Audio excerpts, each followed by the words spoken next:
Well, it's finally happening. We are pulling the transmission out of the Escalade. Inner fenders come out, exhaust comes off. Hey, give me that. Did she just steal your hair tie? Yep. And it's in there. I'm filming a clip. I guess that's what happens when you let her play with them like toys. She's like, oh, toy holder, and just pulls it out of your hair. She's always done that. There is a lot of engine oil under It's like here. Super crusty. Yeah, it was making fog. We thought that was because the transmission leaks and so does the engine. Go figure. I don't know. The old engine had a leak, but it was coming from the valve cover where it warped where I welded it. Well, now this new engine from that LME did with their top end has their billet valve covers on it. So it shouldn't be coming from there. Stop biting me. Pick up a wrench, damn it. Ow. Yeah, we don't know where the engine is leaking oil at. Hopefully it's something dumb like a turbo line. While this transmission is out, we're gonna have easy access to the center console wiring because some of it passes up through there. Some of the wiring goes up through a grommet above the transmission, so it'll be easier to get to. We have a whole Holley Dominator system for the Escalade with the 12.3 Pro Dash and everything. Most annoying part about driving this thing around is that it doesn't have gauges. You gotta have a laptop open on the seat, and I just never fixed it because it was, you know, having gauges wasn't essential to making events and getting out there and making things happen, so I never did it. At one point, the Escalade was my only means of growth, so it had to work, and whatever was nice to have didn't always get done because it had to keep going. So now that it's not essential, we can take a little more time and do things nicely like the way we want, like have gauges and make the transmission fluid temp sensor work and have exhaust that doesn't suck. I'm kind of tired of having aluminum exhaust. Like, I'm not so concerned about the weight anymore, and I'd rather make it out of stainless and never have to touch it again, because you can't build in slip joints with aluminum, but in steel you can have I don't know, it's more resilient. You have better, it's just better for exhaust. Aluminum exhaust is difficult. It's cool for a while, but we don't care about setting records anymore, because when we get this thing put back together, I don't want to work on it anymore. I just want to drive it. Now I got to get in here and I got to take the charge pipe out and disconnect the turbos from the charge pipe that goes to the intercooler. Take the down pipes out. Owie, what a mess. Well, actually, you know what? A lot of the motor oil under there could be there from before because the transmission stayed in there. Whatever, I'm just gonna get back to work. Yeah, there's a lot of goo stuck to the drain plug. Is that like a hard piece of something in there too? Are there any chunks, or is it just it's like like shards, like paste, like shavings, lots of metal shavings? I'm enjoying my meat stick. It's like kind of cool. You could like paint something with this. It's like metallic paint now. That's expensive metallic paint. Like, you want like a charcoal gray metallic car, we could do that. And then take the drive shaft out. I think the front one has to come out after the cross member, so take the back one out first. So you got the drive shaft out. I'm envious that you can sit up under there. I'm not sitting up all the way, I'm hunched. I mean, I'm either laying on the ground or I'm not under the truck. Like, it's hard for me to use the creeper because I like shift when I'm trying to like take something off or put something on. You see these two nuts right here? I believe they're 15 millimeters. I'm just gonna buzz those off. And then when those are off, we're gonna get the rest of it out, which would be these. But to lower it, you have to have the down pipes out to loosen the motor mounts and the charge pipes and all that, so it can go like this, which that is what I was going to do. But if I'm still answering comments, then I can show you how to do that. Great. Yeah, that's what I'm doing. I'm answering comments on the Alan Kulwicki shop video that just went live, because it occurred to me that I totally forgot to do that all day. We always keep up with comments. It's very rare that you make a comment and it's very rare that you make a comment in a video that's been alive for a few hours and you don't get a response from me or one of us, both of us. We are having fun. So much fun. It is so greasy under there. I mean, it's very possible that it could be the turbo feed behind the motor, because I found out that only one of the motor mount bolts is beyond finger tight, so maybe I didn't crank them down and they kind of wiggled loose. It's kind of concerning. But if I forgot, and I usually crank those down with the freaking force of Jesus. It doesn't make sense for those to be loose. No, if they wouldn't, if I tightened them how I... very thorough about that. If I tightened them the way I would normally tighten them, then they wouldn't be loose, because I put like everything I had into tightening those. So I must have tightened them a little bit, but not gone back down for my final crank. I don't know. So I wouldn't put it past myself to have forgotten to tighten down like the turbo feed fitting on the back of the engine or something. I really don't know. This is the same transmission that has been in the Escalade since the start of the channel, basically. There's a video way back that shows me dragging it out of my trailer with a truck, because the gears are so chewed up that it won't even roll. And then I put it back together after that. And that's the one. This one's been in here for the Race Week 2.0 in 2020. The PFI dyno, everything. What was that Texas event? The roll racing event that it blew up. Yeah. This That was where it blew up, and then you replaced it right after that, right? replaced the engine. That's where the engine blew up, but then the transmission didn't get changed the whole time it sat for a year and a half. Which, hindsight, should have taken it out and had it refreshed when we did that, but oh well. You know what's funny? As I nagged you about that. Yeah, and I didn't want to do it, because Lonnie told me that, he's like, how did it feel last time you drove it? And I said it felt fine, and he's like, Len, it's fine. So I thought, okay. And then it felt fine for all of 6 week until the last day. Then it started puking fluid, and it's, I don't know. We didn't even really do any R&D to figure out why it was doing that. One pass per day, so it's not like you were pushing it. Yeah, one pass per day with the boost controller off. Yeah. It wasn't anything to consider abuse. We don't even know. It could have been a loose fitting or something that was making it leak. Probably not, but even if it was, the transmission on the driver's side was like covered though. Yeah, I don't know why. I don't know, like super thick gunk. I had to clean it all off. The driver's side was way worse than the passenger side. What about around the engine? Which side was worse? Driver. The engine. It was worse all the way up to the engine. Yeah, and all the way back, like literally on the drive shaft, all the way back too. Then maybe the driver's side of the transmission was leaky from the engine oil, because there was engine oil on everything too. Yeah. But it seemed like when we got back, I looked at it a little bit. It seemed like it was dripping transmission fluid out that breather port on the top of the transmission. I think I have one over here to show you. Out of this. This is the transmission for Uncle George. Every fluid in here is a different color. The engine oil is amber oil colored. The transmission fluid starts life as blue, but then it turns to gray as it gets worn. So the stuff, it looks like it's like gunmetal gray, and then when it's all in something, it looks like it's almost black. And the transfer case had red ATF in it. So we got a hodgepodge of all kinds of different messes, but when you put them all together and pair it with road dirt, it turns into the same black goop that everything is.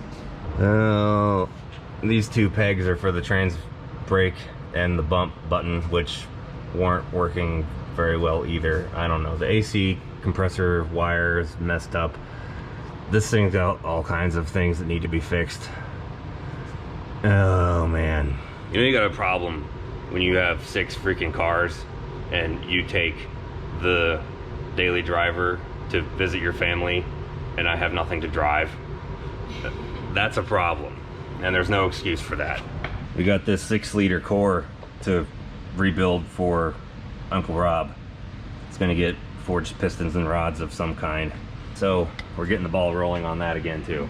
If you're watching this video, you're into the progress of all the builds and stuff, so that's your sneak peek. He'll get a better motor and a bigger turbo from Force Performance and actually be kind of fast instead of just fast for a Yukon XL. Now let's get back to work. I've procrastinated enough. I don't see any real value in showing you bell housing bolts or transfer case bolts or that stuff, because we've showed that a bunch of different times. I don't really feel like that's what this video is for. To me, this video is just showing you what we're doing, because I guess you guys want to see that. So here's what we're doing. That Harbor Freight Transjack is great. That's what I used every time to pull this thing out when I did it on the floor, except that you have to have your stuff jacked up really, really high to get it out from under the car rolling on it, or you'd have to slide the transmission off onto the floor and then pull it out. So I had to jack it up more and then wiggle a little bit under the frame to get it out of there. So now we have to bundle up the transmission, get this ready to go back to Extreme Automatics for a refresh. And actually, I don't think there was anything wrong with it. Let's see if you can see here. I thought the fluid was coming out of this, but it wasn't. It's dry. It was coming out of the cooler fittings. Because when I went to take the cooler line off, it just spun. So I think one of these had wiggled its way to be a little bit loose. Really, I wouldn't even consider this to be a failure because it still works. I'm sure it would be fine if I put more fluid in it and kept going, but we don't want to do that, because if we did, inevitably it would wear out and let us down at some inopportune time. So we might as well get it refreshed so it's fresh and new. And we're going to do the same thing with the torque converter too. We're going to ship that back to Pro Torque for service, because with the transmission and the converter, they are both friction based components. With any friction based component like brake pads, clutch, anything like that, it's gonna wear. It's not gonna be exactly what it was the day it was new from the first time you use it. And when you're dealing with something that makes over 2,000 horsepower and weighs 6,000 pounds, that is a lot of friction, that's a lot of load. It's gonna wear things out quicker. So having a fresh unit in there is gonna be what we need. Because like I said before, this transmission and converter have not been refreshed since before I left Pennsylvania. So every single race week, PFI, dyno, daily driving it in Texas, and sick week, there's probably 5,000-10,000 hard miles on this setup, hard miles, including 29 pounds of boost and outrunning a 1,000 wheel horsepower ZR1 Corvette on a roll race. That happened. And this transmission took it and the engine did not. So that, if that doesn't tell you what Extreme Automatics is capable of at the 4Lady platform, I don't know what would. Same thing with Pro Torque. And what's cool is they stamp all of theirs with different service dates. Like you can see 6/28/17. That was the first time it was built. And then every time the Rossler version of this transmission blew up, I had to send it back because it kept melting the clutch inside. So you can see we got 6/18/19, 8/29/19, that's the most recent one, 3/26/19, and 10/12/18. That was the first one, and it sat for a while I was building it, and that was the second one. And then March was the third one, June was the fourth one, and that was the fifth one. And then the other two were hard parts failures or wearing stuff out, where the converter did not get hurt. So it's just been there. So we're gonna get this in the box, but packing these things is important because you don't want it to leak and you don't want it to get screwed up either. Getting the power steering pump off right now, the one that burned up during sick week or finished burning up. I have a theory on that. I thought because we cleaned it, I thought, you know, water got in there. That's what the main issue was. But, you know, I've gotten crap in my power steering before and other things, and I never had a problem. This time, like, this thing regularly eats alternators because I don't have a big enough pulley on it from the higher RPM, because this thing shifts at 81, like 8,100. Well, obviously the stock power steering pump is not meant to see that with the pulley ratio that's on it either.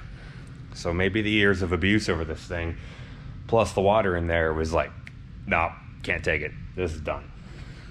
I just pulled the pulley off, and look at the paint baked off the backside, because it goes on like that. So this thing has seen some serious heat, whether that's from the water or high RPM plus the water, I don't know, but it's not happy. So we got this other one to put on here, and it's chrome. Freaking chrome. Well, the Summit fitment guide said it would fit. Don't know for sure, but we'll find out. Am I going to change the pulley on there? No. If it dies again in 3 years because of high RPM, then whatever. I don't think anyone even makes a different power steering pulley for these. Pretty easy to get it off. It's just a bunch of 15mm bolts. After working on enough different things, I've come to really appreciate the simplicity of the LS truck everything up here. It's so easy to change just about anything attached to the motor. It's ridiculous. Well, that power steering pump that the Summit fitment guide said would fit the Escalade doesn't. Technically it would bolt up to the bracket, but the pulley's different. You can't use the same pulley, and the way the line comes out is different, so the return line doesn't quite reach the weird angle that it is, because the factory one has a longer hard line part on it off the back of it. So it fits, but it doesn't. I'm gonna have to send it back. Had to order a different one, but that's no big deal. I don't know. What do you guys think? My thought is anything will fit on any car if you have enough time to make it fit. Where the fitment guide should be like, if I had this part on the side of the road and somebody was, I don't know, you can get to the hospital or something, could I fix it on the side of the road by just having the tools and this part? That should be whether it fits or it doesn't. What do you think? Glad to have this in process. At least while we're waiting, we can put it back on the ground, and then things are in motion, and we can do stuff on that car and the Suburban and keep cleaning. That's why all this is blown out over here. So I was taking finally getting this tool cart organized. Got some socket rails. I've never had these before.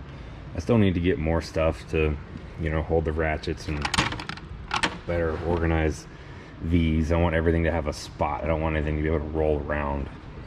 And with these, I just cut the packaging that the wrenches come in. I just cut them up to take up less space. So the reason that the mothership is this cart instead of the Tecton one is I actually like the way this one rolls a lot better. Like, it's built really nicely, but it's so short. I don't like having to bend over that far for everything. So maybe someday we could like add another square to the bottom and pick it up, because I want to be able to take stuff and have it be like, you know, kind of like right angle thing. I don't want to be hunched over every time to go get something. Shelby says go to staplesandautoworks.com and see if we have any shirts that you think are cool.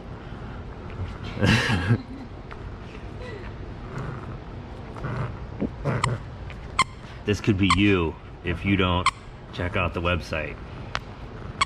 This could be your foot instead. No, not really. No, she can bite pretty hard.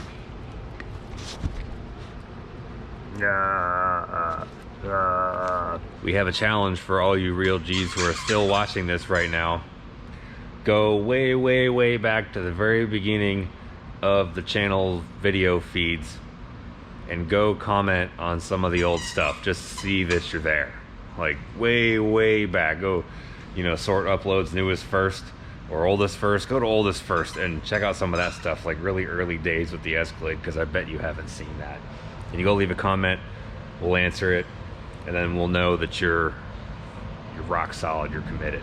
And on the Monte Carlo, we're pretty much just waiting to get back on the dyno to finish doing the fueling and the timing and all that, because the new headers changed the fueling and there's going to be more room in it with the timing. We got the belt situation figured out, so it's not going to throw belts Then we'll get our baseline power number before we put the T56 in, so you can expect that swap to be coming up soon. Really looking forward to that, because honestly I hate driving it with the automatic. It sounds so freaking good now, you wouldn't believe.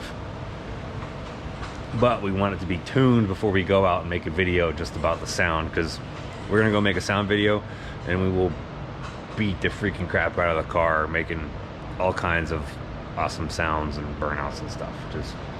So it's gonna be fun. We're glad you're here.